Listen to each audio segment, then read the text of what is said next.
abadi rabbu bil qisdi qa'ima ya waliyatallahi sayyida bintu rasul fatima summa salatu ma'a taslim wa abdali ma'a takrim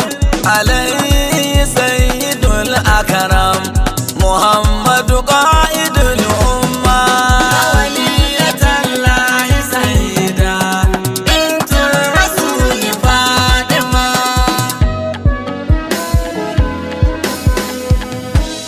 ke kam kin ji daɗinki annabi ne mahaifinki imam ali miji gunki ko akuya ta mutu gidanku in an mata fatawa za ta amsa Ke kam kin ji daɗinki, annabi ne mahaifinki, Imam Ali miji gunki, ko akuya ta mutu gidanku in an mata fatawa za ta amsa. wai ina masoya ku zo mu ɗunguma duk muka yi cafa ga uwar arziki da albarka mai sama